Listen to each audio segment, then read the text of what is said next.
Good afternoon, everybody.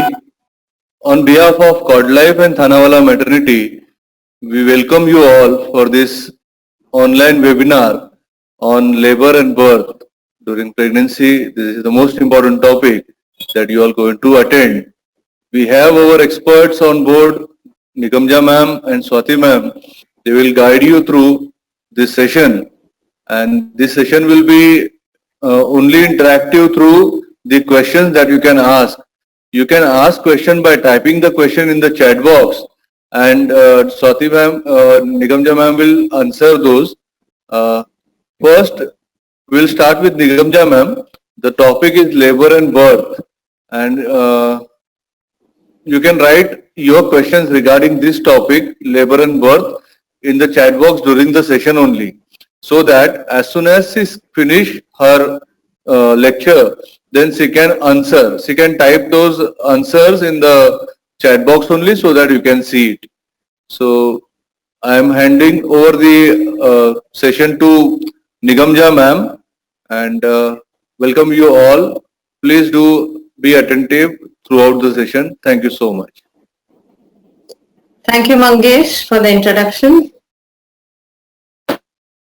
Hi, everybody. So, welcome you all on behalf of CodLife, on behalf of Dr. Thanawalas. Myself, Nigamaja, I'm a physiotherapist, childbirth educator, and a lactation counselor. So, today we are going to cover three aspects. So, I guess all of you are in your third trimester, 7th, 8th, 9th month. So, this session we are going to cover three important aspects. One is about labor and birth.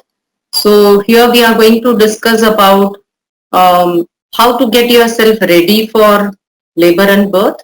So, what are the things you can do right now so that you are likely to have a vaginal birth? And during labor, how you will cope up, how you will identify labor, and non-invasive ways of pain relief, and what are the things you expect in the hospital, what you should expect during birth. So these are the aspects we are going to discuss. And we have Swati, she is a dietitian and a lactation counselor. So she is going to discuss about breastfeeding, how you can begin breastfeeding just after birth. And she will also discuss about how to take care of your young infant. So this is what will be relevant for now, because in the third trimester you are thinking more in terms of birth and baby and your mothering phase. So this is a very appropriate thing to do right now. Okay, so let us begin the session. So first we need to understand what happens in the third trimester, how your body is in the third trimester. So in the second trimester, the baby is growing, you are aware of the pregnancy changes, but people outside are still not aware because your belly doesn't show so much in the second trimester. But in the third trimester, from the 7th month onwards, your belly is starting to bulge. It is going to expand more because the baby's size is increasing. And in the third trimester, the baby grows a lot because there is a lot of calcium which is laid down in the bones. The bones are getting strong. There are a lot of fat which is laid down on the surface of the skin. So the baby gets the fat layer which is essential for insulation. And the baby is also gaining weight in terms of, from the brain also, the brain development is also happening more in the third trimester. More of myelination begins in the third trimester. And all the internal organs are getting more mature. Intestine is getting mature to digest breast milk. In the 9th month, even the lungs are getting mature. There is a enzyme called surfactant which is released in the lungs, which will help the lungs to stay inflated when the baby takes the first breath. Basically, the baby is getting ready to manage the outside environment. So all these changes are happening in the baby. There are even breathing movements. The baby already suckling, swallowing, so the baby is drinking amniotic fluid. There is good swallowing happening at this time. And baby is having breathing movements. So babies practice a lot of breathing movements in the third trimester. So at the time of birth, once the baby is outside, the baby's lungs are expanding and it is getting ready to fill with air. So all these rapid changes are happening in the baby. So baby almost doubles the weight. So by 7th month, if the baby is say around 1.5 kilos or so, in the 9th month, the baby is going to be 3 kilos or more. So there is a lot of changes which are happening in the baby. Rapid growth is happening in the baby in terms of weight and size. So you will observe that the belly muscles are also expanding very fast. So the belly keeps stretching. So stretch marks become much more prominent. So the belly button may open out. You feel the belly is getting full. Slowly you feel that it is difficult to breathe, because when you breathe, there is not enough space. The baby is occupying most of the abdomen.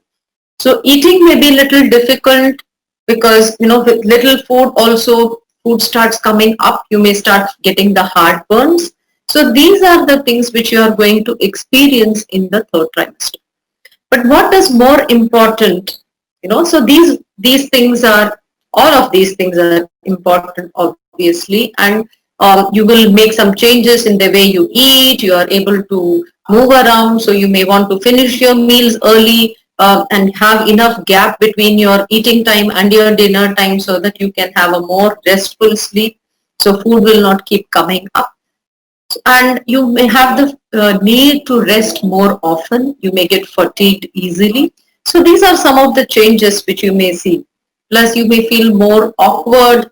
Walking can become more difficult, and you tend to get tired easily.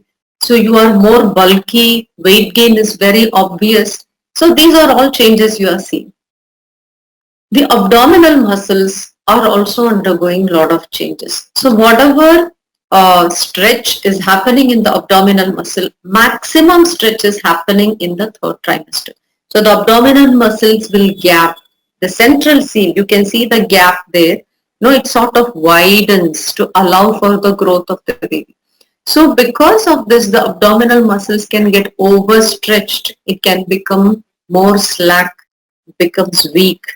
So this is the time we need to continue with the exercises, especially the abdominal exercises you have to continue, because a good toned abdominal muscles will help in positioning the baby correctly in the womb, and it is also going to help you to push the baby during birth, because when you are pushing the baby on the delivery table, you need good strong muscles. So to support the uterus, when the uterus is obviously the muscle which is contracting to push the baby out, but the abdominal muscles will support. So you need to have good strong muscles. Plus after birth, for you to get back to shape more completely, you need to have good tone. So we don't want the muscles to get overstretched. So if you have not been exercising earlier, this is the time you should look at doing some kind of exercise to keep yourself fit, and especially the abdominal muscles from getting overstretched. Also, you should not forget the pelvic floor muscles. These muscles can also get weak during your third trimester, because there is much more weight to be carried. So the muscles down below can get little tired and weak. You may feel when you cough or sneeze, there may be little leak happening. So you need to do your Kegel exercises regularly. So that is very important to do in the third trimester. So third trimester is the time you are going to maintain your exercises, right? So you should continue with your regular walks. You can do some upper body workouts. You can use some small weights, and you can do some small workouts for the upper body, so that you feel fit and active. Otherwise, there can be fluid retention, there can be aches and pains that may make you feel not so fit, right? So to maintain the fitness, exercises and having a daily routine is going to help. So what are the kind of exercises you want to do? You want to do the exercises for the back. So coming in hands and knees position is very important, because this will, apart from strengthening the upper back, low back and the hips, it will also help in positioning the baby. You can do the Kegel exercise. You should be doing the Kegel exercise in all the position. This position particularly can be very comfortable because it takes the pressure away from the pelvic floor, and you may be able to feel the pelvic floor muscles contracting. This exercise, the cat and camel exercise, is great to relieve the pain which you experience on the back. And third trimester is the time the back tends to get stiff. There is not much mobility in the low back, and there is no other position you can take other than this to gain some mobility, right? So this exercise, if you can do daily, the cat and camel exercise, so you maintain the mobility in the back, you feel more comfortable, aches and pains are little less. Plus, you need to do something to gain some flexibility. So some flexibility exercise for the pelvis. And this exercise, we are all very familiar with the butterfly pose. You see it in all the posters everywhere. So this gives again flexibility to the pelvis and the hips. This can also be done. But when you're doing any kind of floor exercise, remember to keep a cushion. You sit on a cushion so that your back remains straight and you feel more comfortable. If you do it on the floor, sometimes your back may get rounded and you may not get the right kind of stretch and it may get little painful. There is a small word of caution if you are experiencing any kind of pelvic joint pain, and if you feel that when you do the exercise it is painful, don't keep doing them. You should get in touch with a exercise expert. You can ask a physiotherapist, and you will be able to get the correct exercises. Because women who have a lot of pelvic joint pain, we recommend them not to sit on the floor too often because it can increase. But for well pregnancy, everything fine, no aches and pain, these are absolutely great. Right. So the next thing you want to think of is, how my baby will be positioned. So how I can have a vaginal birth, because there are so many magic potions or special moves, exercises which everybody recommends to move towards a vaginal birth. So I want to give my version too, right? So first, for that we need to understand when it is you're sure that most likely to have a vaginal birth, and what position is not so favorable for a vaginal birth. So all these are decided by around say 38 weeks. So if the baby is in the head down position, so this is called the longitudinal lie. So this is the position where you're more likely to have a vaginal birth. If it is a breech position or a transverse lie, so in transverse lie, it is C-section which is the choice, and if it is a breech position and the first time mother, then it is little harder to have a vaginal birth. So we ideally want the baby to be in the longitudinal lie so that the presenting part will be the head. So that is the position which is most suitable for vaginal birth. Okay. So how do we, it is not just that the baby's head should be in the down position. Later in pregnancy, say after 36, 37 weeks, we want the baby's head to engage into the pelvis. So for the white thing you see, this is the pelvis of the mother, that is the pelvic bone. So both the sides of the pelvic bone are there. So it forms something like a pocket in the middle. So when both the pelvic joint bones are put together, like at the pelvis, you can see it is more like a pocket. So the baby's head has to slip into this pocket and move down into the pelvis, right? So this is what is called engagement. So the baby's head has to engage or move into this pocket of the pelvis, right? So when the baby is engaged nice and deep into the pelvis, then you're more likely to have a vaginal birth because the baby has taken the entry point. So this is the entry of the pelvis and down below is the exit. So only when the baby reaches the entry can the baby move towards the exit.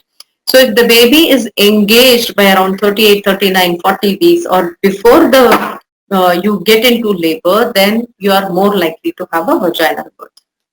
Okay. So there is something called optimal fetal positioning. You can Google on this. So there are a lot of information available on OFP or the optimal fetal positioning. So this is nothing but how you can change your positioning, how you can sit or move from say around 32 weeks onwards, and how you can influence the position of the baby. We all know now that the baby head down position is the best for vaginal birth, and you want to do something to help the baby to engage into the pelvis. Even if the baby is in the head down position, we want the baby to enter into the pelvis, that is move inside the pocket of the pelvis, right? So that is what is possible with the optimal fetal positioning. So what they say is that if you are sitting upright, standing taller, or leaning forward. So these are positions or these are postures which you can use for resting, for sitting, for working when standing. So this favors the baby to move into the pelvis.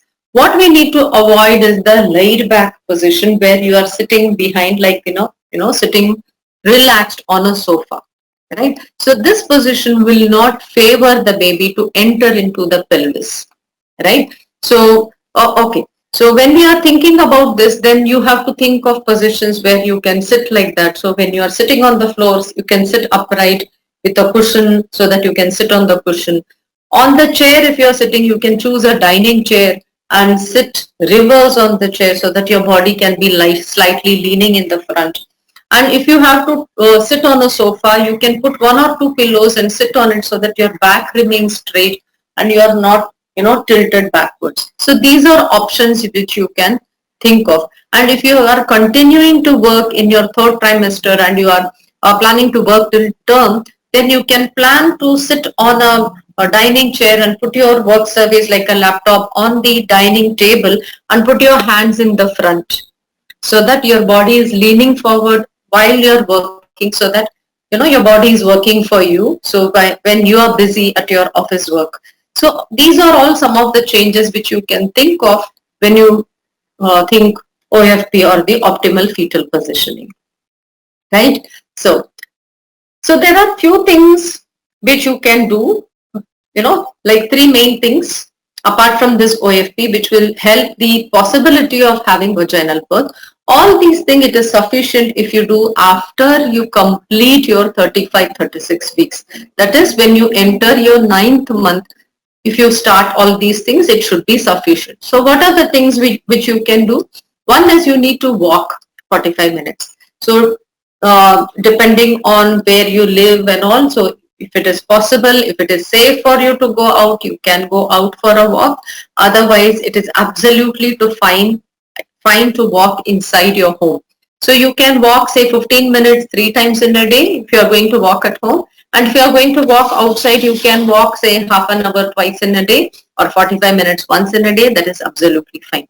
But don't overdo, don't go for 1.5 hours or 2 hours of walking. So we don't want the labor to start too soon also, right? So the second thing to do is you can take the crawl position, right? So we already saw in the earlier slide that when you do exercise in the crawl position, it is going to help in positioning the baby so that the baby can get into the right fit into the pelvis. So if you can take crawl position, you can exercise maybe for 5 minutes or 10 minutes in the crawl position, but you can rest also in the crawl position, so which is going to help in turning the baby and enter into the pelvis pocket. So that is something you can do.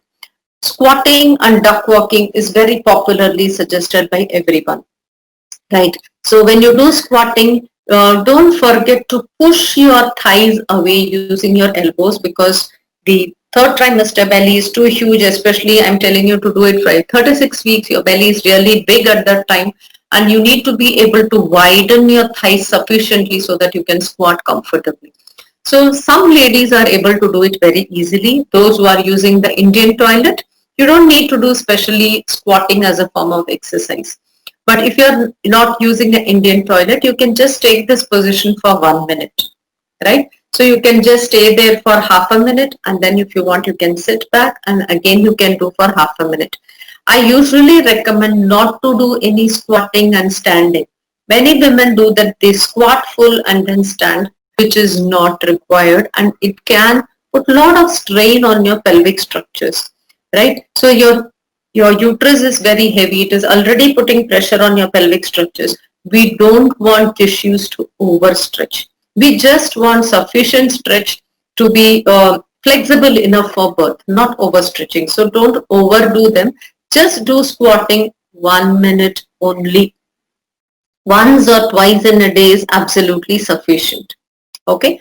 So in case you are not able to do squatting, you can sit on a low stool, like a bathroom stool, and you can sit on it with your keeping the thighs as much wide as you can manage, just for 5 minutes. That is just sufficient.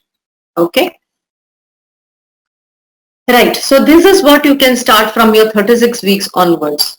But just 2 weeks prior to your due date, that is 40 weeks is your due date. So from 38 weeks onwards, so this is the time your body needs to build up on the levels of oxytocin. There are some ladies who may feel some preterm uterine contractions also. You know, the Braxton Hicks contraction can get little more painful. So this is called a false labor. Sometimes it starts in the night. You feel getting small contractions, and then, but you know, you are not able to sleep that night, but it doesn't precipitate into labor, and then it disappears after a few hours. So these are the false contractions, but these are also helpful. They help in opening up the cervix, they help in thinning the cervix, stretching the cervix. So all these things are useful. It is going to reduce the time you spend in labor. Right? So don't think that, oh, it's very painful, I'm not able to sleep. It is good. It is preparing your uterus, it is preparing your mind, it is getting your baby ready, you know, right at the entrance of the birth canal, that when the labor starts, further opening has to happen, and then the baby is going to come out. So just 2 weeks before your due date, you want something which will relax your body and help the hormone of labor to release well. The hormone of labor is oxytocin, right? Oxytocin is the hormone which is responsible for uterine contraction. The levels keep increasing during labor. If the level is not sufficient, you are not getting good strong contraction, the doctor may also augment by giving the form of a drip pitocin, right? So that is also oxytocin. So, but you want to trigger the release of oxytocin naturally. So 2 weeks before your due date, you can go for a relaxing back massage, a foot spa. So in this COVID situation, you know, it is not recommended to go out into a massage parlor or, you know, in outside any other place. But at home, you can ask your husband or some other member to massage your back or to massage the foot. This, you can go for a head massage also. All these things are going to increase, make you feel more relaxed. And when we are more relaxed, you feel more safe, you feel comforted, oxytocin levels will also increase. Adrenaline levels will go down, stress levels will go down, then oxytocin levels will increase. That will help in starting your labor more naturally, right? Okay. So how will you know that labor is beginning? So you may feel these kind of signs. So there can be a nesting urge where there is a sudden surge in activity. You feel very energetic. You want to clean up everything. So this is a nesting urge where there is a sudden increase in activity. Some people may feel it, some people may not feel it. The other thing is the lightening. That is, you suddenly feel that the belly has dropped down a little. You feel that it is lighter on the top of the belly. You're able to breathe better. Your heartburns have reduced. You're able to eat well. So this is because the baby's head is engaged into the pelvis. This happens when the baby engages into the pelvis. And some mothers may also feel that the belly is narrowed down. It is more down and more pointing in the front. So these are all signs of the baby engaging. And pre-labor contractions, these are the false pains.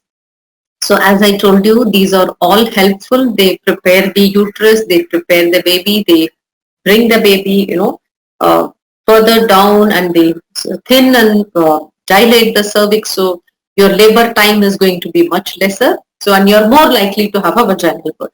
And as this cervix is getting stretched, there can be little brownish discharge. So that is absolutely normal. It happens in the last few weeks of your pregnancy.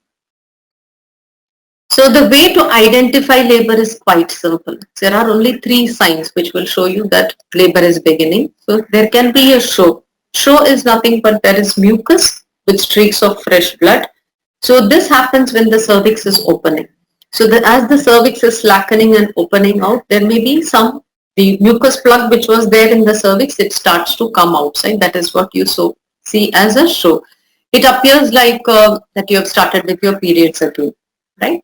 The second sign could be a leaking water bag. So you may feel that there is, without your voluntary control, there is some water which is leaking. So when you get this feeling, this is usually the amniotic fluid. Some women may get confused. They may think it is urine. You will never leak urine. So whenever there is leaking, you should always suspect that it is the amniotic fluid. So if you see leaking, there can be two types. Either there can be a slow discharge or it can be really quick. So if it is a slow discharge, then if you are changing your panty often, or you feeling what is it happening, there is something which is dribbling, then you would know that this is labor. The other type is when a lot of fluid gushes out. It's very obvious your dress is getting drenched. So it is very obvious that you are not going to miss it.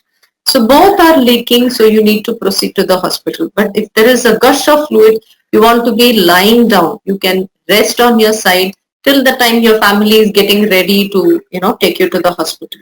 Right? Okay. The third sign is the uterine contractions or the labor pain. So these are the uterine contractions. So it may be felt either on the lower belly or on the back. So once you start getting the contractions, say every 5 minutes to 10 minutes, you want to proceed to the hospital. So if your contractions are not so close enough, they are coming 15 minutes, 20 minutes apart, you just want to be at home, wait for your contractions to build up strength, right? So to go to the hospital only if it is leaking, you have to go to the hospital within 2 hours. Otherwise, there is time. You can just wait for the contractions to come if you're getting only the show. And if you're getting the contractions, let it build up. Let it come every 5 to 10 minutes. Then you can proceed to the hospital.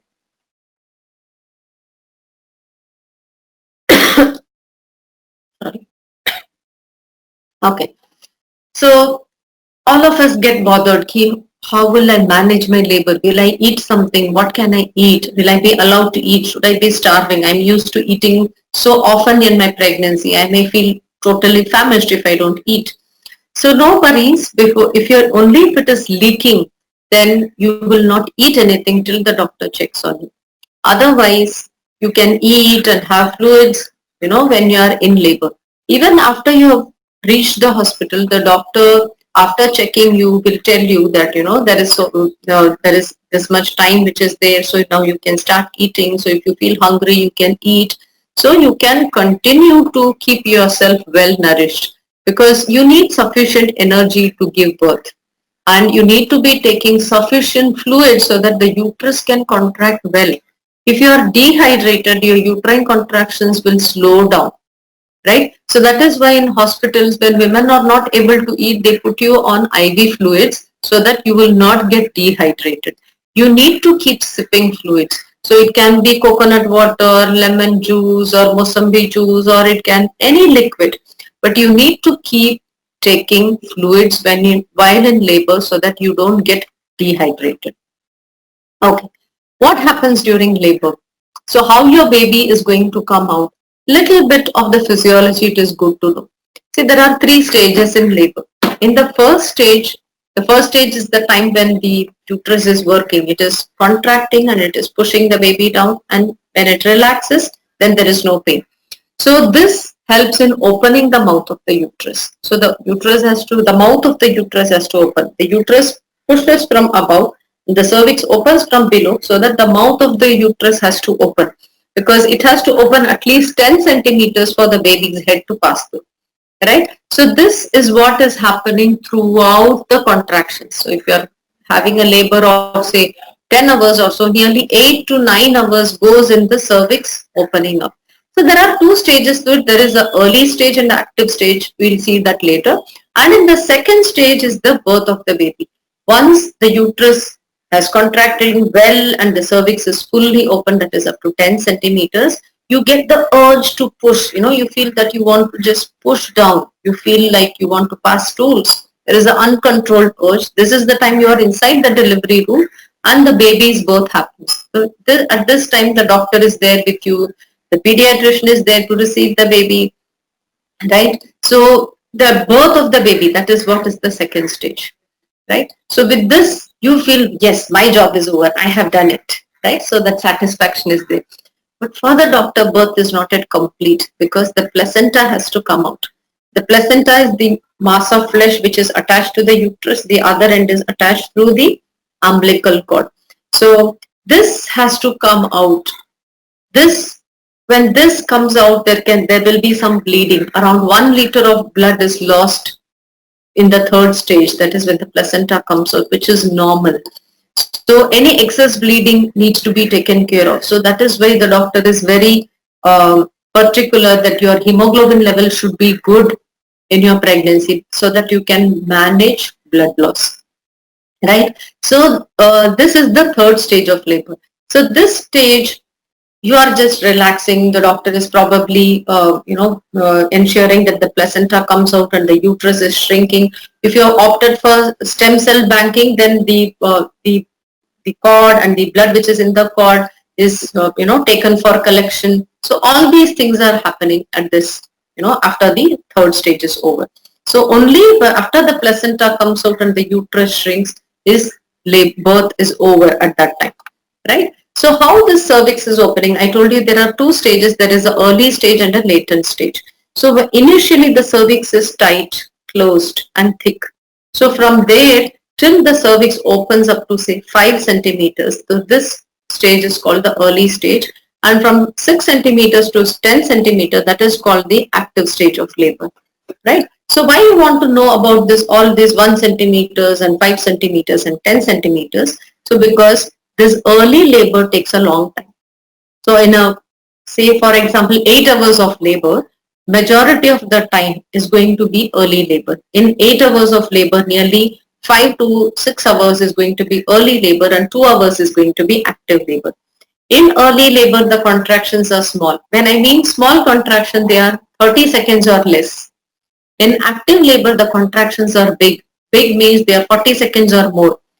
How much more? It is up to 90 seconds maximum. So the maximum contraction we are going to experience is going to be a minute and more and little bit more. And in early labor, your contractions come anytime like 5 minutes, 10 minutes apart. In active labor, you are going to get contraction, at least 3 contractions in 10 minutes, right? Towards the end of active labor, there is 1 minute contraction, 1 minute rest, 1 minute contraction, 1 minute rest. This is the way it goes. So it is going to be quite intense. So if you are getting scared or worried about how I will manage the pain, I want you to reassure that, the difficult phase of labor, the hard part of labor is only the active labor. So in the early labor, your contractions are 5 minutes to 10 minutes apart. So they are not very hard. In active labor, it is really hard because you are getting one contraction, 3 contractions in 10 minutes time period. Okay, so what is it that you want to do in early labor then? As I told you, in early labor, it is not hard. Only thing is the thought that I'm in labor, it is going to be hard. That thought prevails. So what you can do, you rest well, sleep well, don't pace up and down the room because that is not the way you can improve the strength of contraction. The level of oxytocin has to build up, only then the contractions are going to build up. So the best way to up the oxytocin level is to rest, to sleep, to close all the blinds, switch off the light and then have little darkness in your room so that your body's natural endocrine functions can improve and your oxytocin levels can increase. You can have little massage, you can tell your husband to massage your back, massage your foot, you can listen to music, you can watch a movie. You have to plan it like enjoying a long train trip, right? So because it is not pain which is dominant, it is anxiety which is dominant, and anxiety can reduce your oxytocin levels. So this is what you should do. Okay. So how the contractions look like? So this is how the red lines are all the contractions, right? So a contraction will begin slowly. It slowly reaches a peak, the maximum, and then slowly it is going to reduce, taper down, and then stop. So you are always aware of the beginning of a contraction. You are always aware of this is the maximum. It is not going to go further. And you are always aware that now the contraction is ending. It is very, very, very, very predictable, right? And then there is a rest period. So for example, this is a contraction which is happening every 5 minutes. So this contraction is for 1 minute duration. Contraction begins, reaches a peak, and then slowly tapers down. End of 1 minute, there is nothing. You feel absolutely good. Then there is nothing for the next 4 minutes, and then another contraction begins, right? So when you're timing a contraction, you will time beginning of contraction, the end of contraction, how much time it takes. So that is the length of a contraction. And from the beginning of one contraction to the beginning of other contraction, that is the duration between, the frequency. How often the contraction is getting repeated, you will get to know, right? Where you expect to feel the pain, right? So if only you know where I will know what to manage that. So this is, the in early labor, you are the gray area is mild and the red area is the intense, right? So you feel intense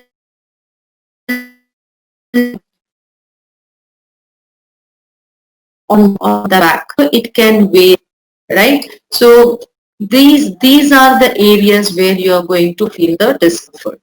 Towards the later stage of a stage, that is, you saw there is a phase in the later stage or the active phase. In the phase of labor, when actions are repeated, this is the when your the hard part of labor, the difficult part of labor, contractions are very strong. So pink areas where you feel moderate intensity pain, and the red one are the area where you have into your pain, and the gray areas are the area where you have mild pain. So the pain can travel to the thigh, back of the thigh, on the buttock, and inner thigh. These areas may start feeling little different, little uncomfortable. Same on the back. This is the time you may start getting slight discomfort in the perineal area or in the private part. It is at the time of birth. If you see at the time of birth, all this has disappeared, right? So all these things have disappeared. You have only mild discomfort. You have intense sensation only at the perineal region, and you don't feel any other pain. It is the urge to push which is strong. The pain is minimized, and it is the urge to push which has become very strong. So this is what you expect of the labor pains. So how do we manage this?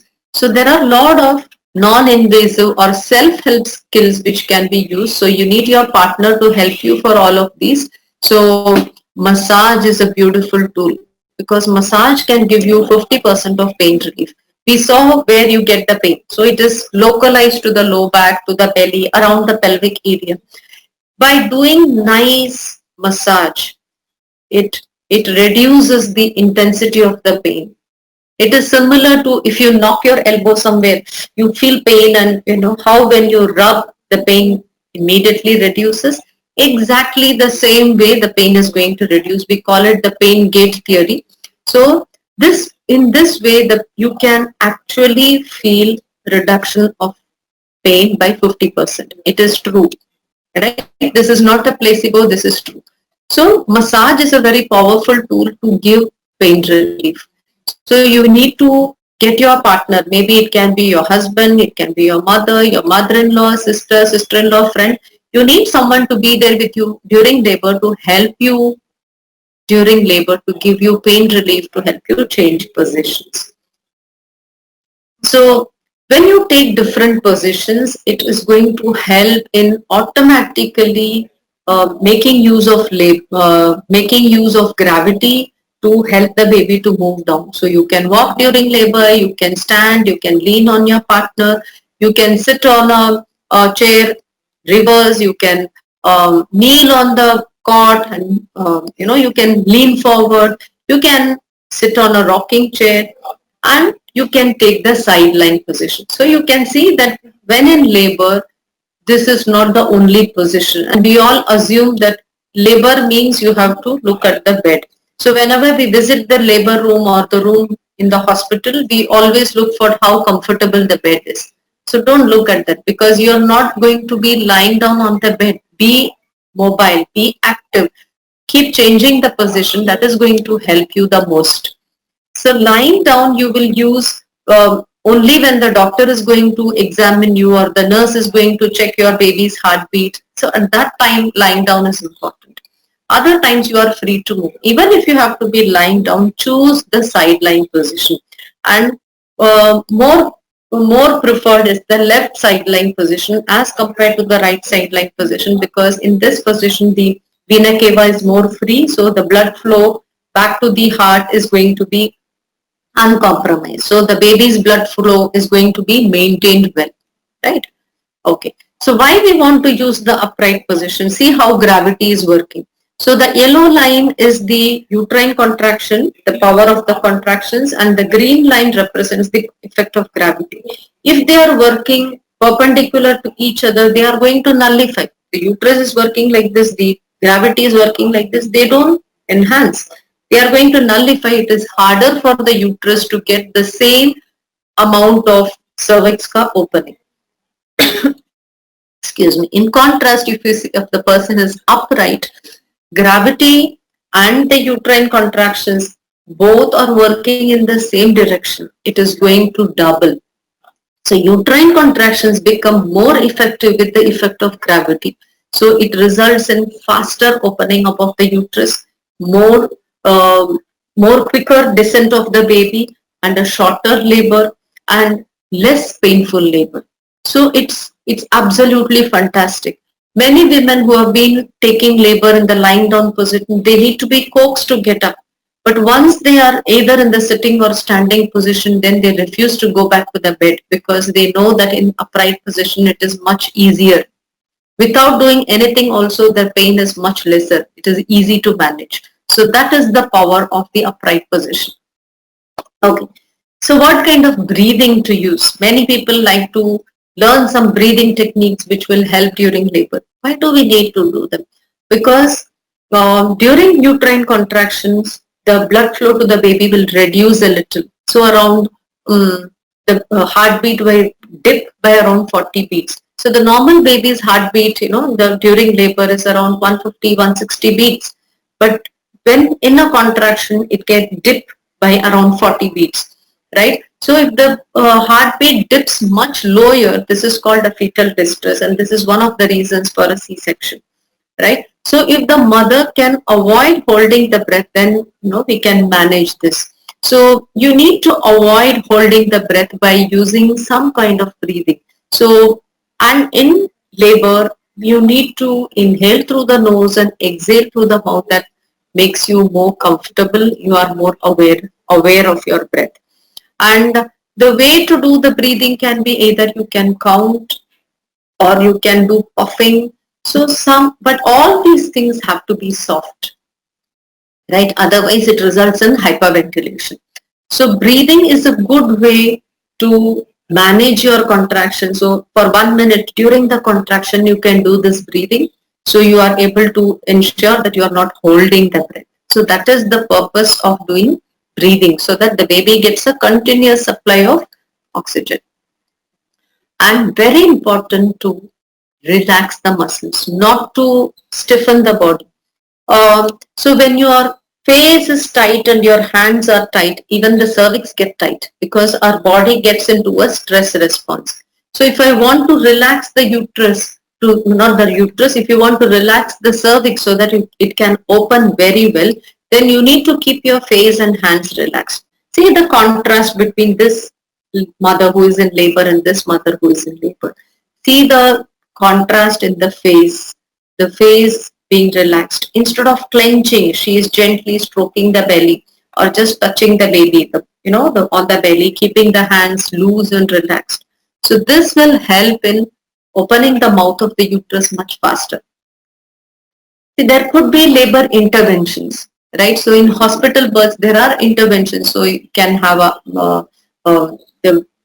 induction may be required to start the labor artificially, or there may be rupture of membranes need to be done, baby's heartbeat need to be monitored, or medication may be used to hasten the labor. But whatever we do, you ensure that you are using a favorable position. So like this lady with the heartbeat monitor, she prefers to take the sideline position so that the baby's blood flow is not getting compromised. This mother is opting to sit upright, by tilting the head end of the bed so that she can be more upright. This lady is standing with all the IV fluids. So it is absolutely fine to stand. You can stand, you can sway your body, you can sit on a chair, you can sit on a ball. So with the interventions also it is possible to keep yourself moving, to keep yourself upright, to use massage. Everything can be done. So if it is not sufficient, these are all the natural ways to control the pain. If it is not sufficient for you, then you can ask for epidural when you are in active labor. So epidural is given by a trained anesthetist. So there are labor anesthetists and they give the epidural. So it is given on the space, between the epidural space. So the advantage of epidural is that it gives only pain relief, and the mother does not get sedated. So you're alert at the time of birth. The baby is also alert. That is the biggest advantage for which epidural is used. So you want to alert mother and alert baby at the time of birth, right? So that is the reason epidural is preferred as compared to other kinds of pain relief, the medical pain relief. So in the second stage of labor, that is when the baby is about to deliver. So this is the time you are inside the delivery room. They may do a small cut called episiotomy to encourage the baby to come out easier. So that is the reason why you need to do your Kegel exercise regularly, so that these muscles will stretch easily, more comfortably, right? And it is also very important to give birth with an empty bladder. So remember to empty your bladder often during labor so that your bladder will not be full, because if you deliver in full bladder, then the exit of the baby, through the birth canal passage may be difficult, so it can cause tears. So remember to empty the bladder frequently. Every 2 hours you have to empty the bladder. See, bowel emptying is taken care of by enema, but bladder you only have to empty frequently, right? So this is the third stage. After the baby arrives, the placenta comes out. This is how the placenta looks like, and along with the cord. So then the uterus is going to shrink, right? So what would be the difference between a vaginal birth and C-section? In vaginal birth, the baby is going to come out through the vaginal passage. In C-section, they make a cut in the lower belly, and there is a cut in the uterus, and the baby is delivered from the abdomen, right? So this is how the scar of C-section looks. So once it is well healed, it is hidden in the fold of the skin. So, even when you wear low waist clothes, it is not going to be seen. So this is the gift coupon which is given by Cord Life. So you can redeem this. So any questions you have, you can put it in the chat box. I will be answering all of them. Mangesh, you want to say something about the gift coupons? Yes, ma'am. This is a good gift coupon from Mom's Joy. Celebrities like Soha Ali Khan, Sania Mirza, they have also used this during their pregnancy. So you can also go to this website and purchase pregnancy wear using this gift coupon. You will get 400 rupees off. This is not for kids and baby products or kids wear. It is only for pregnancy wear. So please make use of it. Those who are registered with their correct email IDs, they will receive on their email ID. And those do not have email ID right now, we will call you and get your email IDs and mail you the coupon. So thank you so much, Nigamja ma'am. There is one question in the question box. Can you show the crawl once again? how to do it. So before you leave, please show them the crawl. Okay, how to do it? You want to see the picture? Yes, ma'am. They want to see the picture. Can you show crawl, walk once again? How to do it? Okay.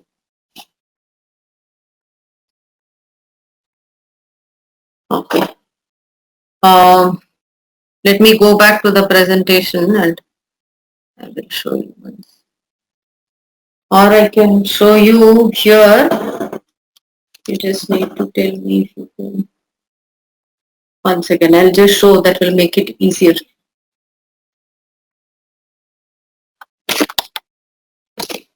I'm going to remove the chair from here so you can see.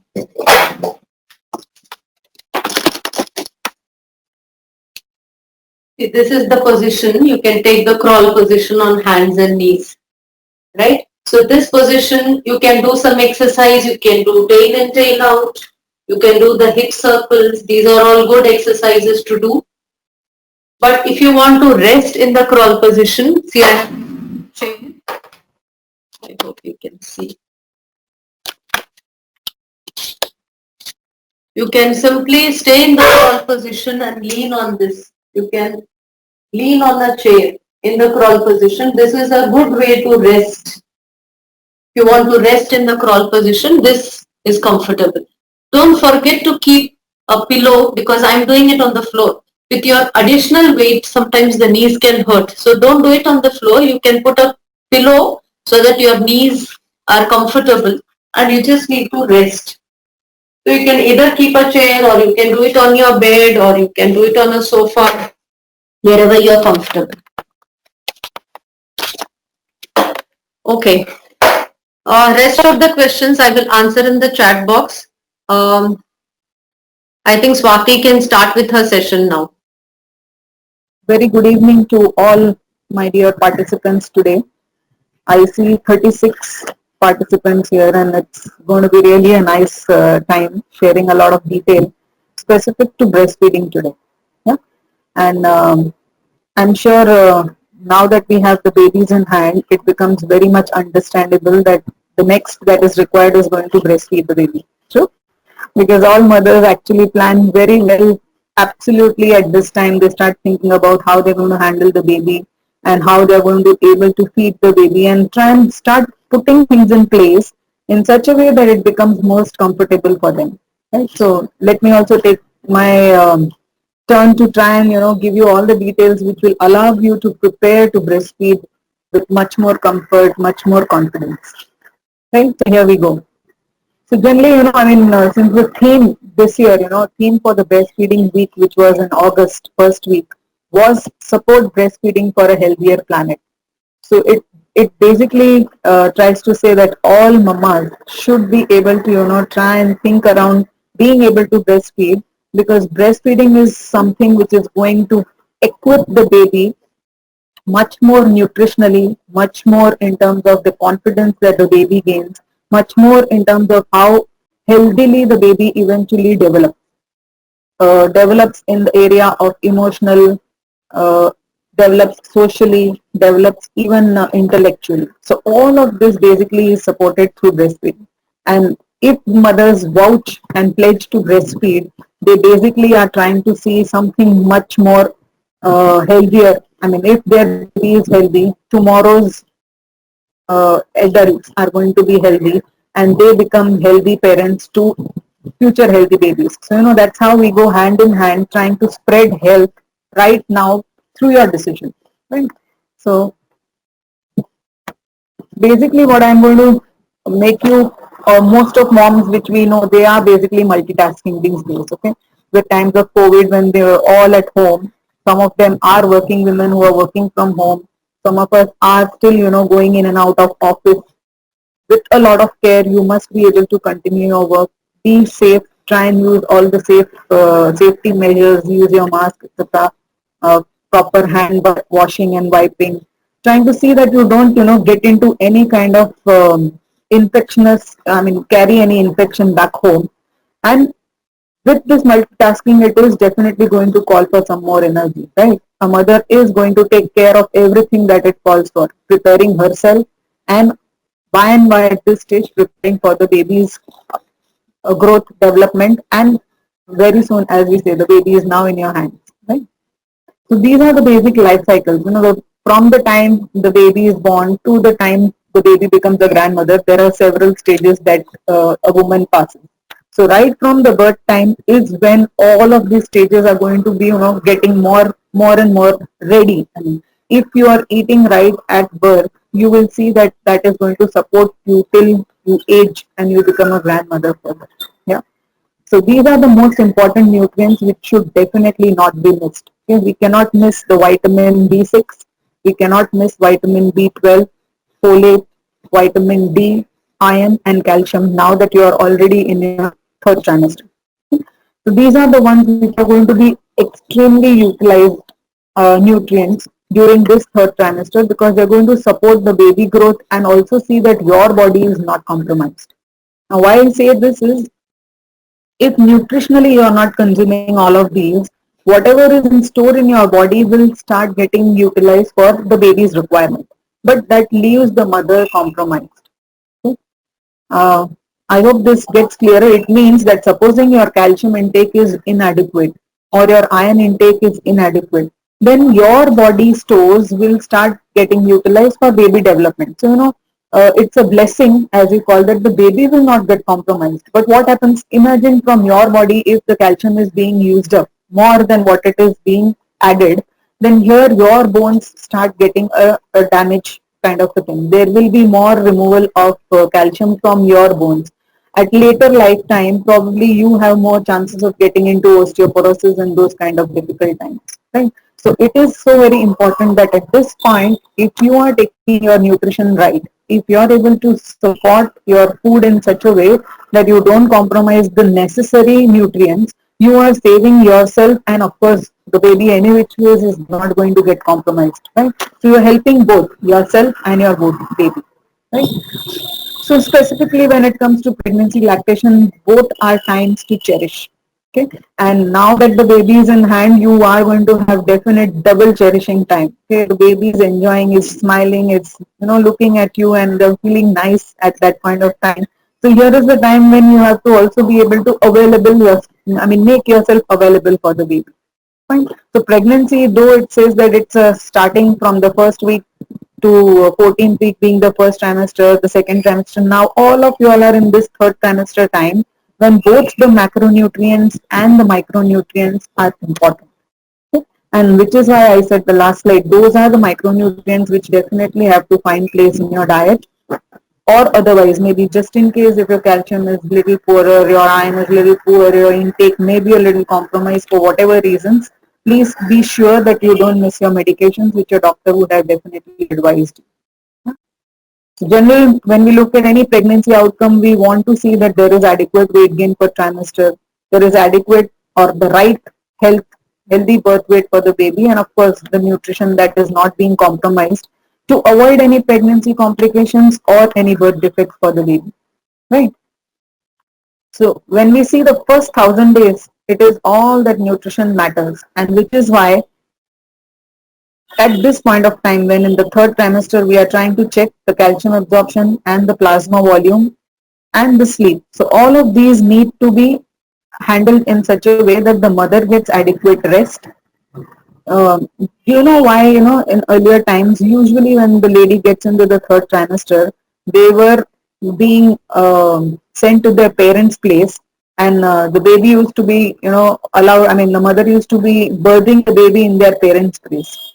There should be some definite reason and some definite purpose around that, isn't it? So, this probably is one of the reasons that, the lady is less stressed because she's not like, rushing through things which probably she otherwise does. And she is able to, derive adequate rest and sleep there because then now she can order, she can be very confident in asking something from her mother. Mama ye de do, mama wo de do. I mean, there are times when you have some limitations to ask somebody when you are in your married home, right? But here, you kind of when you are with your mother, you feel so very Like there is no feeling of obligation or something. You feel it's your right to ask your mother, isn't it? So that's how you get, that feeling of, rest, sleep, etc. So that's how, this trimester needs that particular kind of mental calm, also relief in stress, right? And of course, we should not forget the father's role. Okay, the father has to be adequately getting ready to help the mother around breastfeeding and around managing smaller chores at home. So generally, the nutrition requirements basically could be anything around say 1800 calories and about 70 grams of protein and the like. Okay? So your calcium still remains high, your iron is still higher, it's 25, it can be up to 28 grams, which is a necessary requirement. Folic acid can go up to about 400 micrograms a day. So these are the needs and which have to be satisfied with good nutrition plans. Now, remember that there is going to be adequate need to hydrate yourself well. Okay? Because while you're feeding, just imagine there is going to be fluid that is getting displaced from your body. Now, when this fluid is getting displaced, you have to replenish. Correct? So, while you're replenishing, it means that you have to use things which are liquid in nature but which are also energy giving. Because most moms, while they feed, they tend to feel extremely hungry and extremely thirsty. So try and eat something which is going to make you, satisfy both the needs. So it can be plain water, of course, but nonetheless, trying to take some energy liquid is going to be more useful. Fine. You can take even milkshakes, you can take fruit or vegetable juices, maybe some nimbu pani. If you like, maybe milk or buttermilk, sometimes nariyal pani, or some infused water also kind of helps. Exercising, of course, Dr. Nigam has handled and I need not say about it. But broadly, you have to see that you need to eat adequate during the lactation phase. See that you avoid eating in excess of the so-called fats and sugars. Why I say this is because that compromises on you to be able to eat the natural and the required type of nutrients. Okay? Imagine you start eating fried chips post in the post delivery stage, then you are filling up your stomach with something which is little less nutritionally balanced, right? And you feel full so that you eventually don't eat the next meal, right? So because the fat is going to stay longer in your stomach, you might land up eating less. So that's what we want to avoid. We want you to eat in such a way that you eat what is going to be helping you, helping your baby, and helping you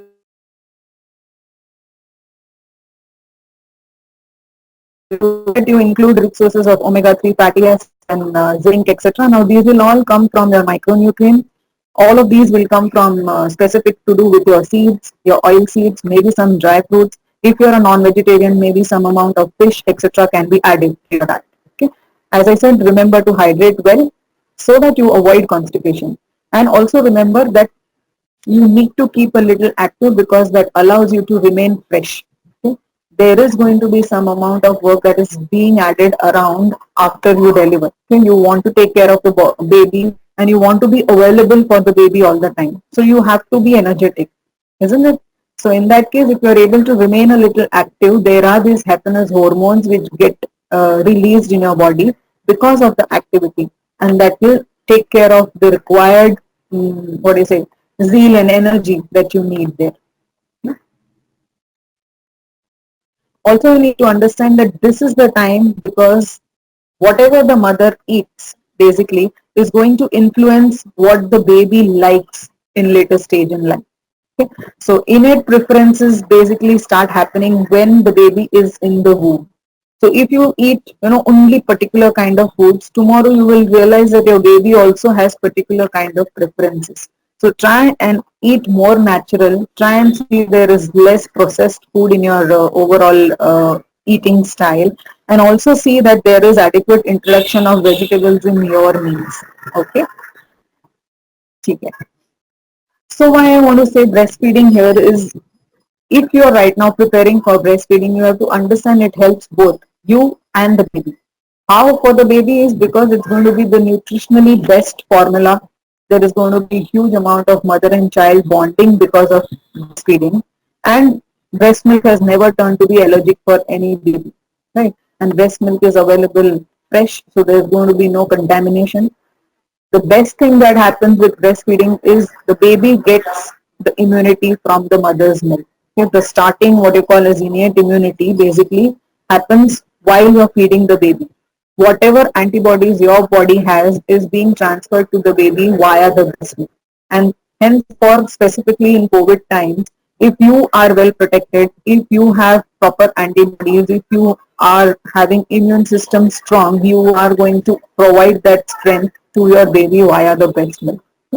And of course, last and most important thing again is when the baby is suckling, there is the entire jawline which is kind of active while the feeding is happening. And this promotes the development of the jaw and eventually laying down of the teeth at later stage in life. Right. Of course, again for the mother, how does it help? So post delivery time, you see that, I mean, Dr. Nigam explained that how the baby is born and then the placenta gets delivered and then is when you are out of the labor room, right? So the time when the placenta is delivered, there is going to be some amount of tearing which happens because the placenta is being kind of removed from the place where it is attached to the uterus.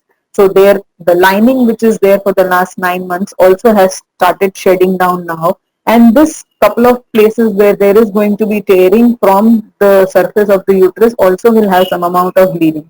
So all of which can result in some active bleeding in the first 3-4 days time. Right? So here what happens is uterus. Now uterus usually is like almost a fist size structure, and now this has become or it has grown like really big. It is trying to accommodate your baby, the amniotic fluid, the placenta, the umbilical cord. All of it is within your uterus. So till when you deliver, the uterus doesn't suddenly shrink, right? It will take some time. Fine. So what happens is when you start breastfeeding, there are these two hormones basically which get very active. So one is the one prolactin which makes milk. There is the second hormone oxytocin which allows the milk to get released from the breast. And this same oxytocin also helps your uterus to contract. Okay. So this oxytocin basically will see to it that your uterus shrinks faster, and the faster it shrinks, the better it is for the amount of blood loss that happens. Okay. So the moment there is less surface area for bleeding to happen, there will be there will be lowered amount of blood loss that happens post delivery time. So the moment you start breastfeeding, this activity, the hormone will start playing its role, and it allows less blood loss to happen. Right? So eventually you're going to protect your own hemoglobin. And more the hemoglobin that is protected, the more strength and more stronger you feel. Okay? I don't know how many of you all know, but hemoglobin is the molecule which attaches with oxygen and which is being supplied to your entire body. Fine. So imagine when there is less hemoglobin, there will be insufficiency of oxygen even to the entire body. There are times that the woman feels very tired when she has less hemoglobin levels or she loses a lot of blood at any point of time. Fine. Second thing that happens is during your pregnancy itself, you would have seen changes in your body structure. Now, this is specifically that there is some amount of fat which is being laid down during your pregnancy and that will help you during your lactation. Right. So these fats which are stored also start coming to use to help you have energy for milk generation. Now, when this happens, these stores, of course, where they generally get laid down are specifically in the breast tissue, also in the abdomen, somewhere in the hips, a little on your buttocks. These are the areas where you have maximal fat stores during pregnancy. And these are the areas where these fat stores will start getting utilized, right? So eventually you will find yourself that you are shaping up as well as you keep breastfeeding, right? So short-term benefits, of course, would be, promoting optimum growth and development for the baby, and of course, protection against any gastrointestinal or any respiratory infection for the baby. But also you will see that at longer age, while the baby has been breastfed, there is going to be better intelligence. Okay? There is going to be lower incidence of any obesity or diabetes for that baby, and also any kind of blood pressure or any kind of cholesterol issues. Why? Because mother milk is exactly made for what the baby really requires at this point of time. And of course, as I also mentioned, the mother basically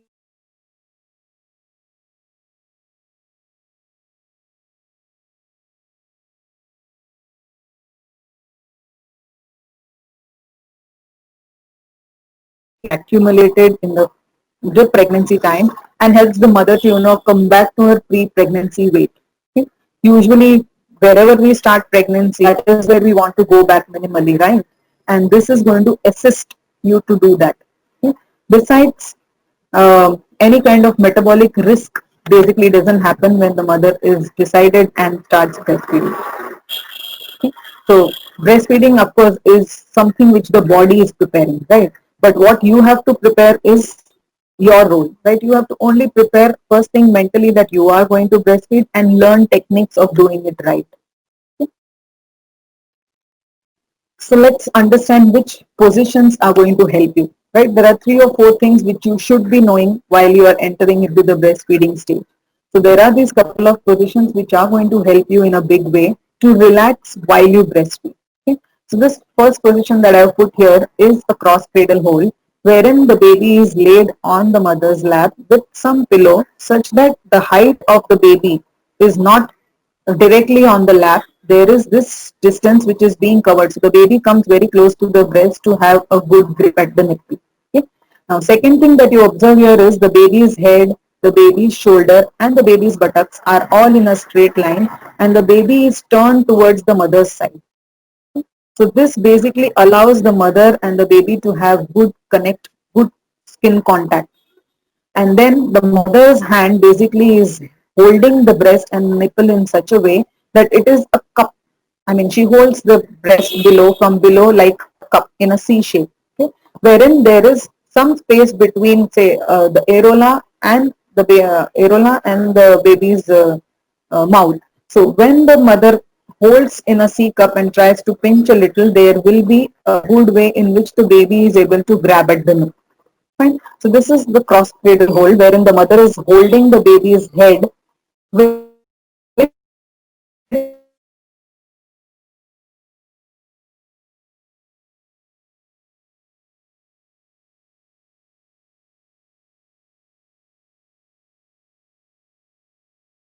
is also feeding on the same side on which the mother is holding her hand. It is going to be a cradle hold. Fine. So same breast is going to be a cradle hold. Okay. Second position here, which is again a very comfortable position, is a laid back position, wherein the mother is totally reclining. She is having adequately supported back. Here also there is a need to, maybe sit against the wall or sit with a backrest. But nonetheless, this position basically is something where the mother is definitely resting quite well in a back supported position, so her back doesn't hurt. The baby is over the mother in a position where the baby's jaw drops lower and the baby is coming to the breast, where the baby opens its mouth wide enough such that it can grip at the nipple with much more comfort. So this becomes again another position where both the mother and the baby are able to successfully feed, and both of them have adequate comfort while the feeding is happening. Now this is position which is called a football hold. Why? Because the mother is actually holding the baby like tucked in her arm, almost like how we otherwise would have held a football, right? So here the baby is not in this kind of a position where it is totally horizontal on the lap, but here the baby's head is in front and the baby is laid over a pillow, but on the side of the mother. Okay. So what happens is here the mother can adequately have adequate backrest, and she can also see that the height of the baby is adjusted with the use of pillows on her side, and she is hugging the baby from the side, and the baby is closer to the breast such that the baby can grip at the nipple with much more ease. So this is another position which becomes very comfortable, specifically when you've delivered a C-section. These are other positions which may be used, but if you are wide awake, okay. So lying down positions normally otherwise are not recommended, but this can be used when you are awake and you are able to see the baby feed. Okay? Wherein the mother turns on her side, the baby turns on the baby's side, such that the nipple actually comes closer to the baby's mouth. The baby opens the mouth wide enough such that the lips are separated in a way. The the lower lip pouts outside, the upper lip pout upwards, and then there is adequate gripping at the nipple. Fine. Now see, this is another position which I said. Okay, this is a cross, I mean a cradle kind of a hold where the mother is holding the baby, but this is also a laid back because she's almost sleeping. But this could be risky. Okay, so I wanted to show that if you are very sleepy, even if the position may be in okay, it is not wise because you need to be awake or you need somebody else to be there to support the baby such that there is no risk to you or the baby. So this is how basically the breastfeeding can be checked. This is what I was talking about, the cupping of holding the breast in a C, where the finger on this side and the thumb on the other side is at this much distance between, and when you hold or when you compress the breast a little, the nipple actually gets a little wide, a little more protractile, and the baby is able to come to the nipple with much more ease. Now, when the baby is latched well, you will see that the lower lip is pout outside, upper lip pouts upward, and there is adequate grip. So you won't be able to see large part of the areola, and there is most of the lower part of the areola which happens to be in the baby's mouth. Now this essentially allows the baby to really suckle well. With each suck, the baby gets enough milk so that there is not too much of work for the baby, neither too much of difficulty for the mother. Fine. And you will often realize that within 2-3 days time, the mother and the baby are at comfort level while the feeding is happening. And you may need to get the baby off the breast because they may land up sleeping with the nipple in the mouth. Okay? So you may use the little finger to, just break the suction between the baby's lip line, and this allows the suction to break and you can release the nipple with much more ease. Okay? Second thing you need to remember is after every feed it is essential to burp the baby. Okay? Why burp? Because the upper gravity or holding the baby in an upright position allows the milk to settle. Okay? If there is, I mean, all the babies when they suckle, they also suckle some air while they are feeding. So this air needs to be displaced once the feeding is done. Otherwise, often they land up into having something like a crampy discomfort in the stomach, which we essentially can call as a colic, or there could be some irritation that the baby feels, and when the baby happens to burp at a later stage, it might burp up like a vomitus with a lot of milk that can be thrown out with that burp. So it should be a general understanding or a practice to follow that with after every feeding, just try and hold the baby in an upright position such that the baby can burp with ease. And besides, there can be different positions which you can use specifically when it comes to burping. Okay, you can hold the baby over your shoulder. You can hold the baby over your lap. Of course, not put the baby totally to sit here, but the baby is resting over your hand than sitting on the lap. But this position also is comfortable. You may at times also use this position. This position also comes to use when the baby actually gets into an abdominal discomfort. This allows the baby to actually air fast. Yeah? So when we say that breastfeeding basically needs to be initiated and it needs to be continued in a position that is very, very comfortable both to the mother and the baby. Okay? And it also goes to say that it is not necessary that the position you start feeding with that should be continued till as long as you feed. You can kind of change the position in a way it becomes easier for you and the baby. Fine. Second thing is that the position, it's important to ensure that there is good milk transfer to the baby with less effort. Means if the latch is not correct, then there will be difficult in transfer of milk to happen to the baby. If the baby is holding at the nipple and if the baby is pressing, okay, I hope you are able to see this. If the baby is just pressing at the nipple, there will be less milk that flows in the baby's mouth.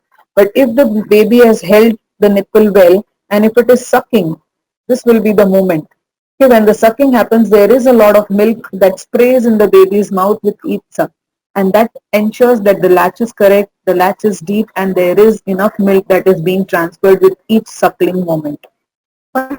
And just understand that, since we won't know how much the baby is really feeding when it is latched, how will you really gauge that it is getting enough?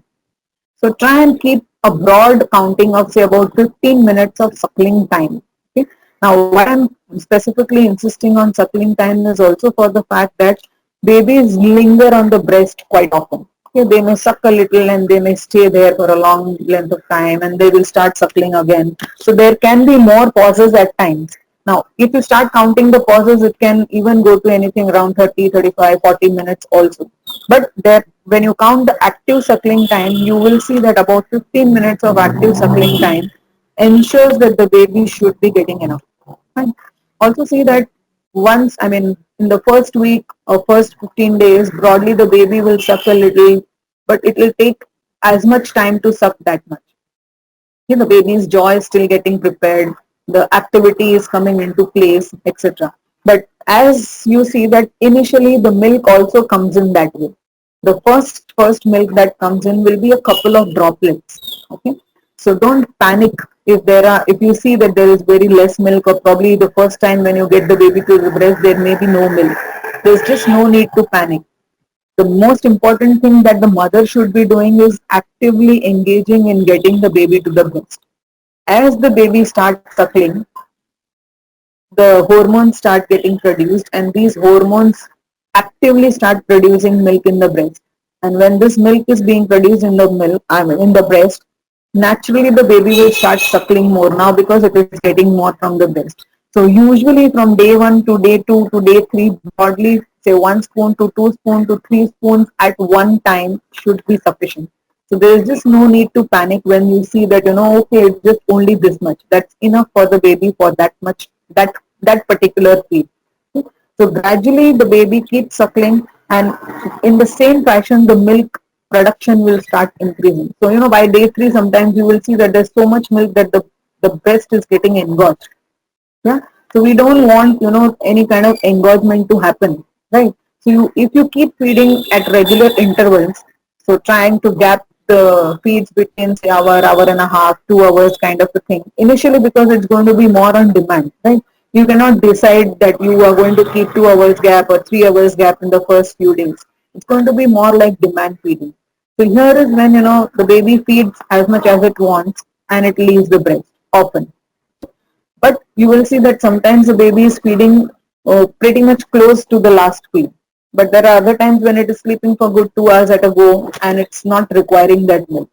But you have to only be sure that if the baby is oversleeping, say, 2.5, 3 hours at a time, it is wiser to get the baby to the breast so that it naturally starts suckling. Okay? And each time you, kind of put the baby to the breast, supposing you've given a 10 o'clock feed on the right breast. So maybe the next time when you put the baby to the breast, you try and use the left breast. So it will allow adequate emptying of both the breasts. Fine. And of course, please remember to burp the baby after every feeding time. So this is what I was just saying. The first day, probably you will have anything like, 1 spoon requirement. Gradually, it can be 3 spoons, about 15 ml. By day 4, it can go to about 30 to 45 ml. Only around, say, 2 weeks or 3 weeks, the quantum starts getting higher. Okay? So this much you will naturally be able to produce without doubt. Please engage in getting the baby to the breast and the body will support the availability of milk. Okay? The entire physiology of milking is demand and supply. It works on the principle of economics and it is demand and supply. More the demand, more the supply. So more the baby sucks, more milk will be available. So just don't be, in any kind of doubt that there's going to be less milk. Fine. So usually, as I was saying, when an exclusively breastfed baby or exclusively breastfeeding mother can produce just absolutely enough for her baby because this is demand and supply. And what it calls for basically is a relaxed and an informed mother. So I'm so glad that all of you have joined in today's session where we are able to share whatever we know, and probably that is helping you to get more informed about how breastfeeding happens and how you can be participating in breastfeeding more effectively and more successfully. Yeah. So breastfeeding basically is a strong foundation a mother prepares for the baby's lifetime, right? So in specific in times of COVID when we check, usually the decision to breastfeed is left to the mother, and just in case the mother is COVID positive. Okay? So there is no need to worry in terms of if by chance there is any infection, you may not feed the baby or something. Actually, mother's milk is going to be most important. Why? Because I did talk about so many benefits that the mother's milk does give, and definitely there is going to be no risk to the baby when you feed the baby. All you require is going to be in terms of not touching the baby with unclean hands, or not sneezing or coughing over the baby, because maternal droplets from cough and cold or an unclean hand which can carry any kind of infection can be the culprit. But breast milk, so far in whatever study data that has been available, scientifically proven that breast milk cannot cause cold. So stay rest assured that there can be no risk to the baby while the mother breastfeeds her own baby. Fine. So effectively, this means that breast milk is not just food for the baby; it is much more than nutrition for the baby. Yeah, and breastfeeding basically is going to be actually bonding with your baby. It is going to provide the love, the warmth, and the security along with the food as milk that comes from the breast. So see, as you engage in active breastfeeding, there's going to be so much of love that gets transferred to the baby. And it's only by doing that you will understand how beautiful it is. Okay? So wishing you a very happy breastfeeding time. I would also want to take any questions in case you have at this juncture on breastfeeding, and maybe then share a little around understanding baby or baby in the baby care or baby specific requirement area. Nigam, are you there? Uh, no, Nigamja madam had left. So Okay. the questions So will come for you, ma'am. So before people are started writing questions now, I'll just take a few minutes of your valuable time to first of all thanks each and every attendees. You I have attended so many webinars, but I have not seen such a attention. Like it is always 95, 99% attentive crowd. So we are really thankful to you all to come down. I'm from CordLife. I'm Mangesh, and just like to inform you that CordLife is into stem cell banking or cord blood banking. We are preserving umbilical cord blood and umbilical cord tissue of the newborn baby. The umbilical cord blood and umbilical cord tissue contains very potential stem cells which are useful for treating life-threatening disorders. So in case you would like to see the presentation, nowadays because of the COVID situation, we are not visiting the residents to maintain the social distance. But however, we can give you the online presentation either telephonically or through Zoom or Google Meet or any other digital platform. So you can see our presentation, you can see the benefits of stem cell banking, and looking into the advantages of it, you can register for the services. So stem cell banking basically, CordLife is the biggest cord blood bank in Asia and the most experienced stem cell bank. So we have technologies which are patented, which are latest. So you can rely on us while preserving your baby's precious umbilical cord blood and cord tissue. So if you have any question, you can start writing. Most of the questions are answered by Nigamja ma'am. For Swati ma'am, for breastfeeding, yes, now the questions started coming. So Swati ma'am will answer one question. Uh, so thank you so much for attending, and please do take a presentation of stem cell banking also. Thank you. So I see one question. Are there how many questions? Because I'm able to see only one question at a time. I see one question here which is saying, since the baby, since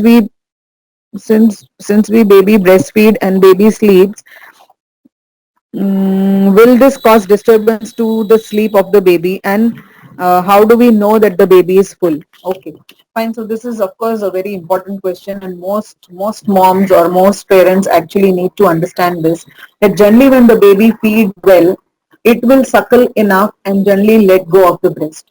Okay, that's the easiest way to know that the baby has gotten enough.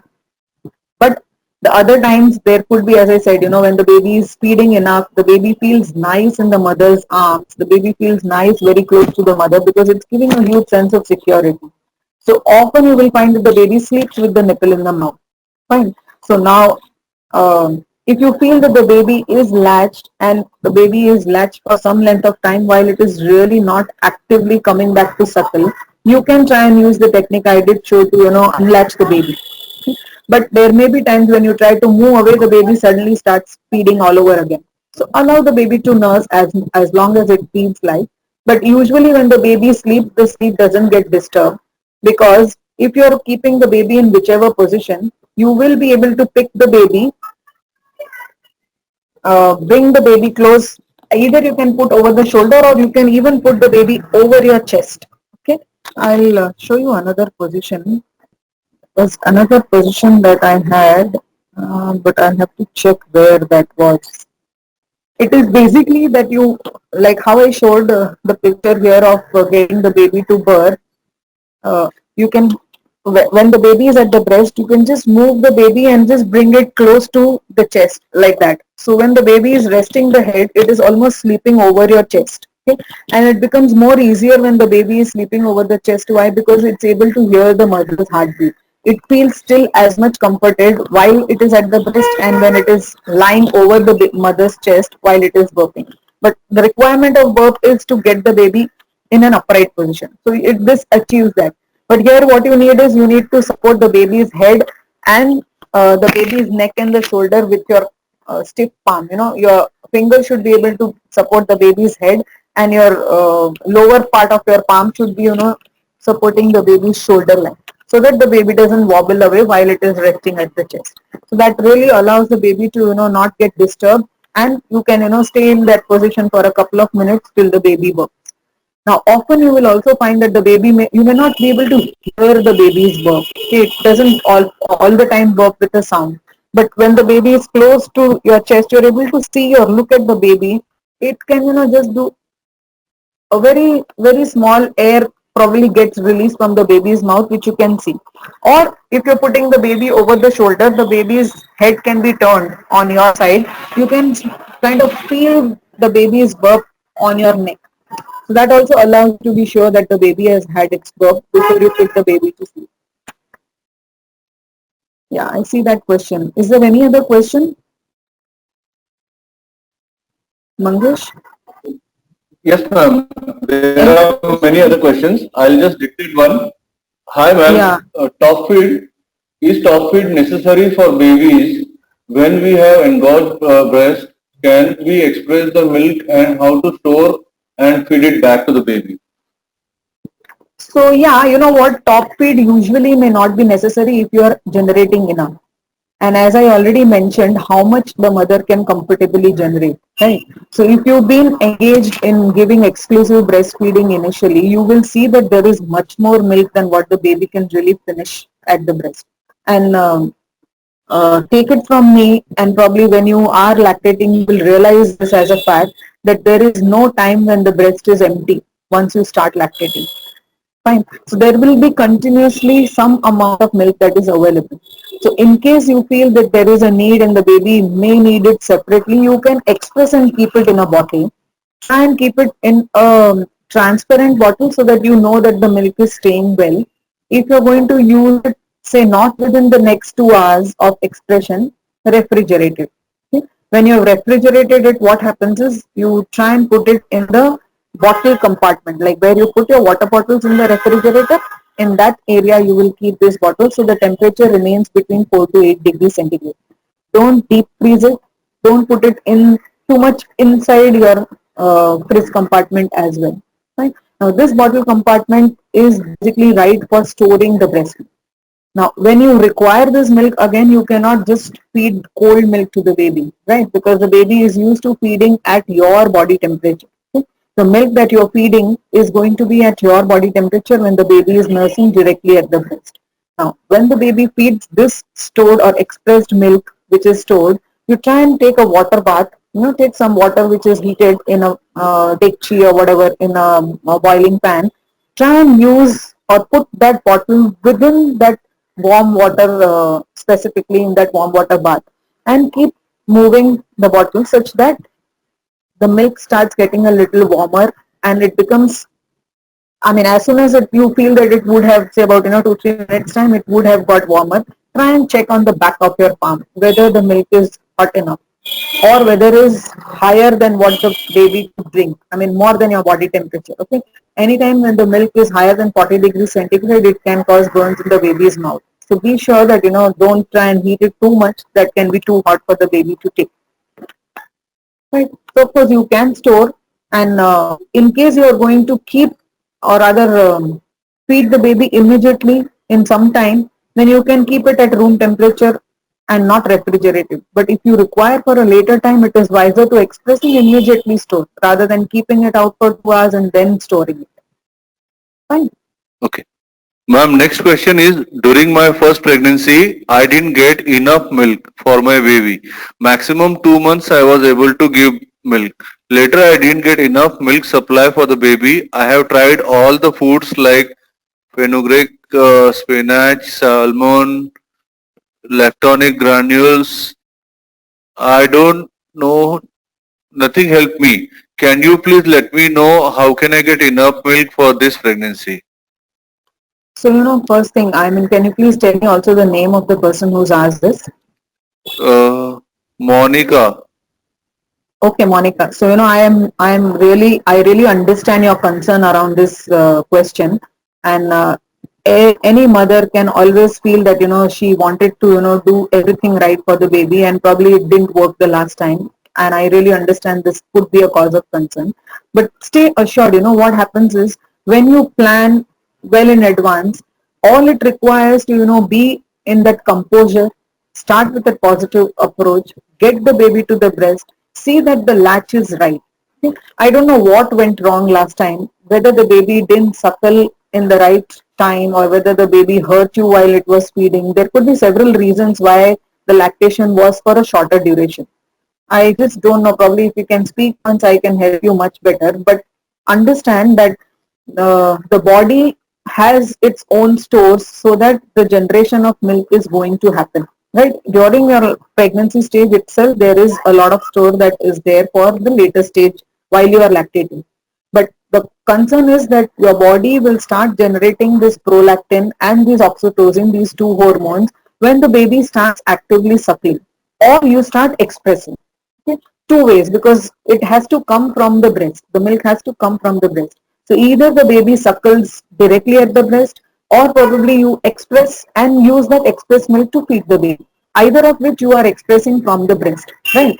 So when the baby is able to get breast milk, your body is having the hormone which is making more milk. Okay? The prolactin is the one which makes milk in the breast.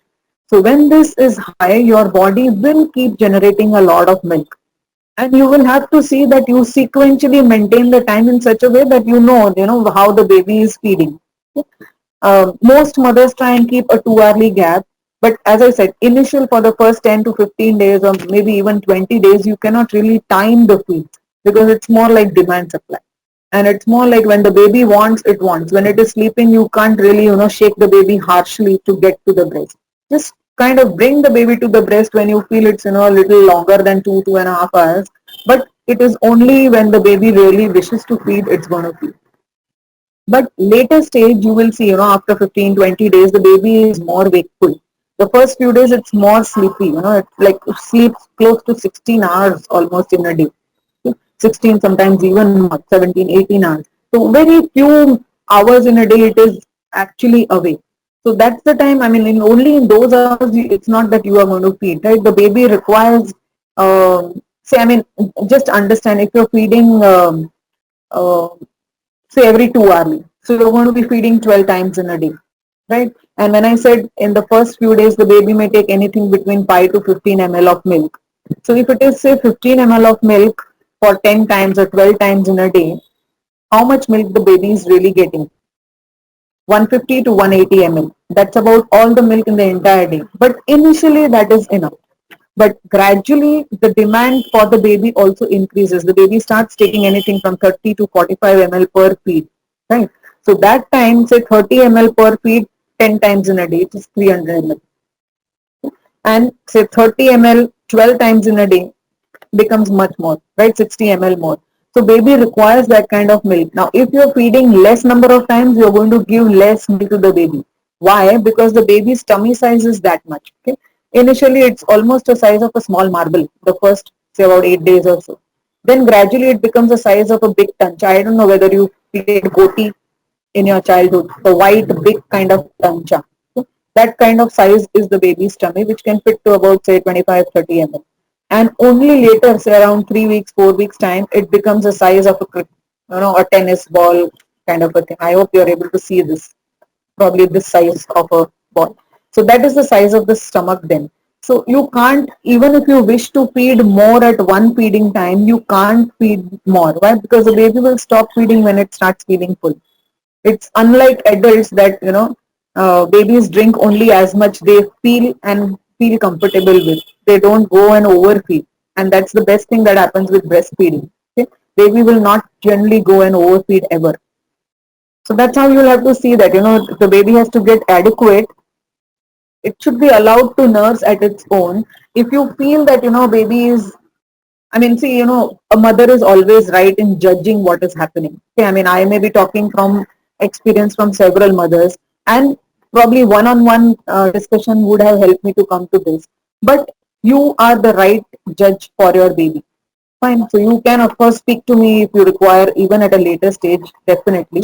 But try and understand that you will be able to gauge whether the baby has fed enough or not. And if you feel that the baby has fed less, you can express and use the express milk to feed the baby. This will ensure that the milk is going to continue coming. So there will be no dearth of milk as such. The kind of concern that you have, we can definitely help around this. I hope I have been able to answer somewhat to your satisfaction. Otherwise, you can please take down my number. We can speak one-on-one. Mangesh, any questions further? I don't know why I am not able to see the Yes, question. ma'am. You have to make it the bigger, actually. It's So a very, here nice there are two more question. questions. Yeah. Yeah, yeah. Two questions which are related to the earlier one. Okay. One mother has asked, after breast massage done, then also it doesn't get milk. Then artificial milk should be preferred for baby. Why do you want to give an artificial milk? I mean, of course, normally a lactation consultant would not say that you give any artificial milk. But in case there is a need, I'm sure a pediatrician knows best and they will be able to make any suggestions around that. Right? So normally there are some company milk which are there, but I'm sure your pediatrician is the right person to put a prescription around that. But I feel, if you're attending today's workshop, somewhere you should take home a message that you will be able to feed. Okay, there is going to be no dearth of milk when it comes to breastfeeding. Don't worry around, trying to get a canned product for your baby. If there is a need, I'm sure you can get in touch with me, you can get in touch with your pediatrician, we can make it happen for you. Yeah. So don't worry around products. There was, you said that there is some question on massage, breast massage, is it? So there are some ways of doing breast massage. Basically, it's like kind of taking your arm. If this is your breast, okay, if you can think that if this is your breast, you kind of go around on each side around your areola and try and do circular movements, which could be massaging on each side where the alveoli are, and then each alveoli basically is linked with a duct. Okay, and these ducts come to a point and converge at the base of the nipple. Okay, if this is the nipple, this is the base of the nipple. Okay? So a lot of duct all come and converge at this point, and when the baby latches, it holds its lips here and it takes a comfortable latch like that. So at this point, when the baby is able to hold and when the baby starts suckling, this is the moment that really happens in the baby's mouth. Okay? Or the baby's tongue actually laps for the milk to get released in the baby's mouth. This is the technique basically. So when you are actually kind of if there is any kind of engorged places around the breast, these kind of circular movements all around, try and take a little warm water bath, try and warm the breast tissue a little, and then do the circulatory movements around the areola, and then try and bring uh, massage towards the nipple like that. So when the massage is towards the nipple, you will see that all the ducts will kind of get released and come to the base. I mean, there would be adequate formation of milk around the base, and then the baby kind of holds that area and tries sucking. There is a lot of release of milk in the baby's mouth. Probably you can go to some YouTube video and check that. I think next time I will try and use this in the seminar so that it becomes more clearer. I hope I've been able to explain this. Yeah.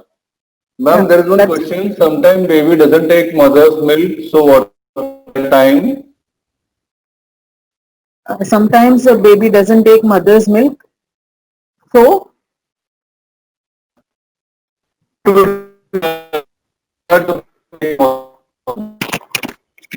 Mangesh, your voice is breaking. I'm trying to find the question.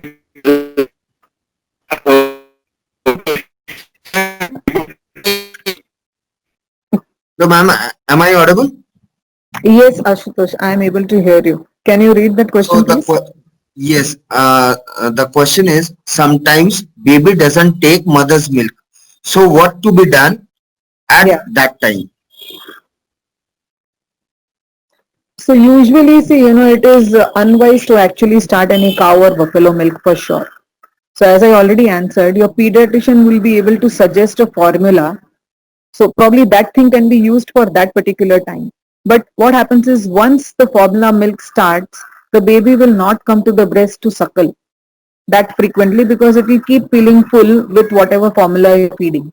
So eventually it will be lesser number of times that the baby nurses at the breast and lesser amount of prolactin and lesser amount of milk generation. So that becomes another reason for getting lower amount of milk and it reduces the duration of lactation. So hence, it is that normally most pediatricians and lactation counselors, educators try and encourage mother to feed the baby directly or express milk rather than beginning a formula. Okay? In circumstances where the mother really has a problem, the doctors will definitely help you with a formula product.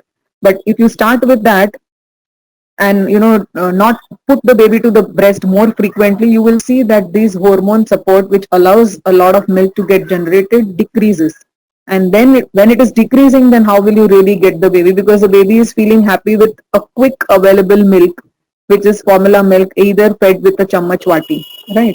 So it becomes easier, the baby doesn't have to do a lot of effort to feed that milk. So that's where it comes from. So lesser use of the formula earlier is better because then it changes also the baby's gut. Okay, the microflora in the baby's gut also tends to change. What the baby gets at the breast is also the surface bacteria. Okay, when the baby is latching at the nipple, there are surface bacteria which are there, which the baby also suckles while they feed. These surface bacteria basically help the generation of immune response, and it also helps in generation of vitamin B, which is necessary, right? Once they are in the intestine, they basically help in generation of all these vitamins. So imagine we will be able to compromise all of this when the baby nurses less at the breast. So there is a choice that we make. Okay? But as I said, if you are struggling, then don't think that formula milk is bad because the baby has to feed. Okay, we don't want to compromise the baby, but we also want to see or ensure that you don't have less milk at a later stage in life. Fine.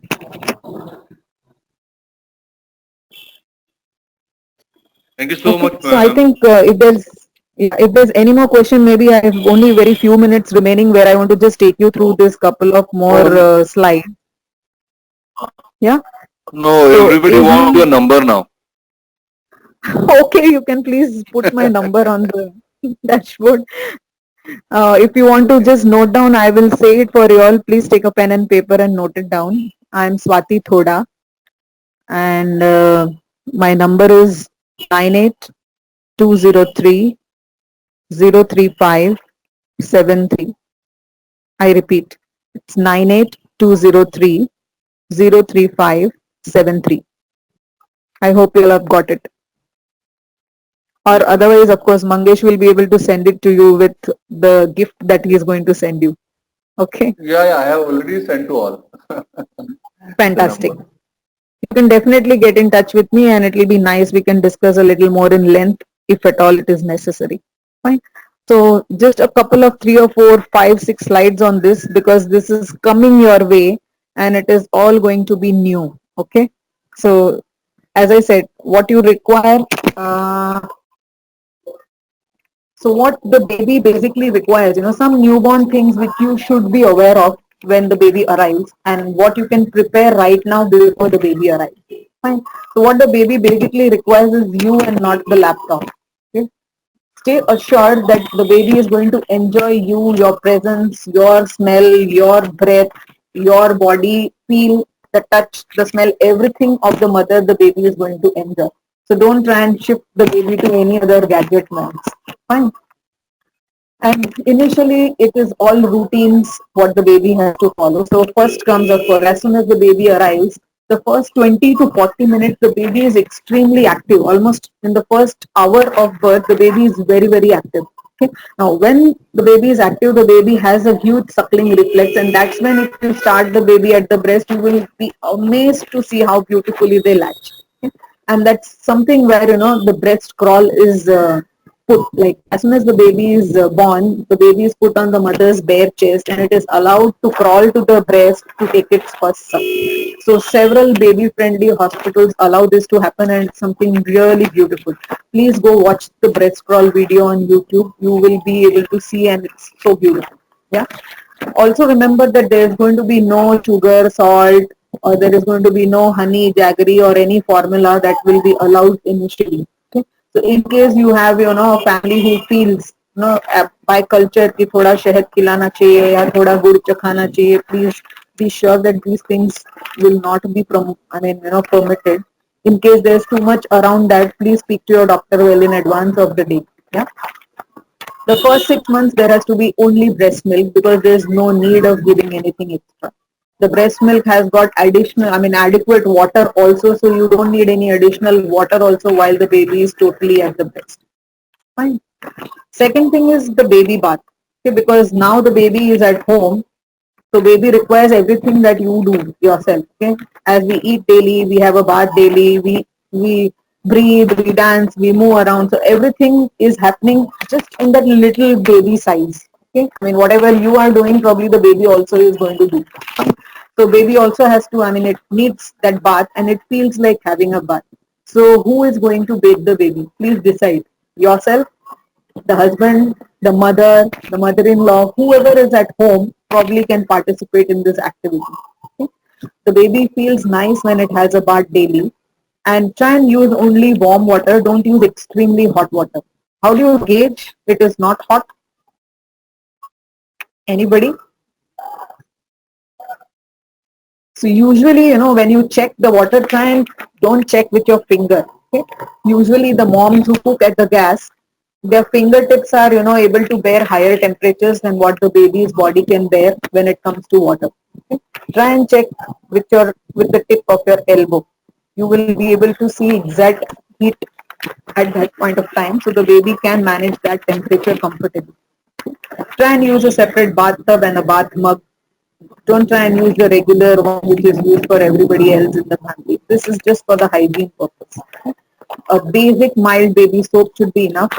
Only one rub of a hand is going to bathe your entire baby. So you don't need too much of soap or too much of rubbing around of soap. If will cause too much of lather, the baby will feel suffocated.